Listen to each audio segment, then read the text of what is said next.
Surxondaryo viloyatida hududning iqtisodiy salohiyatini dunyoga kengroq tanitish, yangi sheriklar topish va o'zaro manfaatli aloqalarni mustahkamlash maqsadida investitsiya forumi o'tkazilmoqda.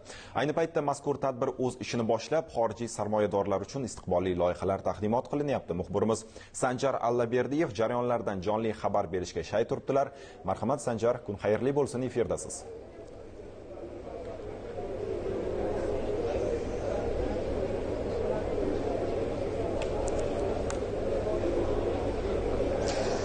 Termiz xalqaro savdo markazi yana bir yirik tadbirga mezbonlik qilmoqda. Bu O'zbekiston-Xitoy investitsiya forumi.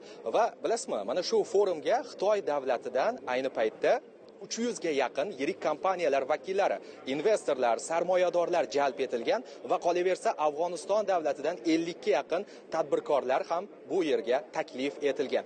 Ayni paytda mehmonlar ishtirokida ayni mana shu O'zbekiston-Xitoy investitsiya forumining tantanali ochilish marosimi bo'lib o'tdi. Unda demak O'zbekistonda investitsiya sohasida xorijiy sarmoyalarni jalb qilish borasida amalga oshirilayotgan ishlar, mavjud salohiyat haqida mehmonlarga ma'lumot berildi. Va hozir mana shu Termiz xalqaro savdo markazida tashkil etilgan yirik ko'rgazmada O'zbekistonning barcha sohalardagi salohiyati namoyish etilyapti. Qishloq xo'jaligidan tortib toki geologiya sohasigacha bo'lgan ana shunday ko'rgazma pavilyonlari bu yerda tashkil etilgan. Qolaversa, har bir tumanning o'ziga xos imkoniyatlarini taqdim etayotgan videoroliklar namoyishi ham aynan mana shu mehmonlar e'tibori markazida bo'lib turibdi. Hozir biz mana shu Xitoy O'zbekiston investitsiya forumida ishtirok etayotgan mahalliy tadbirkorlar bilan suhbat quramiz.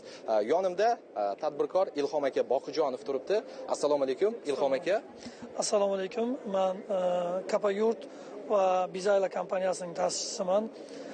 Bugungi kunda hammamizga ma'lumki, yangi O'zbekistonda shunaqa bir muhit yaratildiki, hurmatli prezidentimiz tomonidan tadbirkorlar, butun dunyo tadbirkorlari biz tomonga qaradi desak ham adashmaymiz. Ilhom aka, mana shu mahalliy tadbirkorlar uchun O'zbekiston-Xitoy investitsiya forumi bu katta tadbir qanday ahamiyat kasb etadi? Qanaqa loyihalaringizga xorijiy mehmonlar hozir qiziqish bildiryapti? Ular bilan nima yo'nalishlarda hamkorlik qilmoqchisiz? Ilgari bundan bir 10 yillar oldin biz chetdan mahsulotlar xarid qilardik. Bugun tadbirkorlarimiz shu darajaga yetdiki, o'zlarini brendlarini yaratadigan va sifat butun jahon, Yevropa standartlariga to'g'ri keladigan mahsulotlar ishlab chiqara boshladi. Bu esa bugungi kunda Xitoyning 200 dan oshiq tadbirkorlarni mana shu forumda qatnashishi va tadbirkorlar bilan, ayniqsa har bir tadbirkor bilan B2B, B2C uchrashuvlar qilinishi bu katta bir shartnomalarni va katta bir oldi-sotdi ishlar yaratishga bir zamin yaratadigan bo'ldi. Qaysi yo'nalishdagi loyihalaringizni hozir investorlarga, xorijliklarga taqdim qilyapsiz? Biz ham Xo'jaykon tuz koni mavjud bo'lgan. Hammamizga ma'lumki, bu o'zi O'zbekistonda milliy brendlardan biri Ussalt brendi bilan tuz ishlab chiqarishni yo'lga qo'ydik.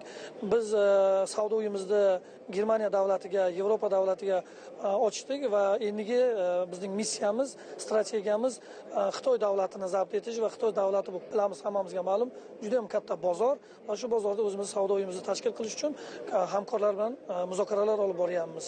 Yana bir narsani aytishimiz kerak, hurmatli teletomoshabinlar. Ilhom aka kuni kecha davlatimiz rahbarini qabul qilgan farmoyishi bilan faol tadbirkor ko'krak nishoni bilan taqdirlandingiz. Albatta bu quvonchli, tabriklayman. Mana shu davlat mukofotiga erishish, prezidentning e'tiborida bo'lish qanaqa bir his-tuyg'u berar ekan?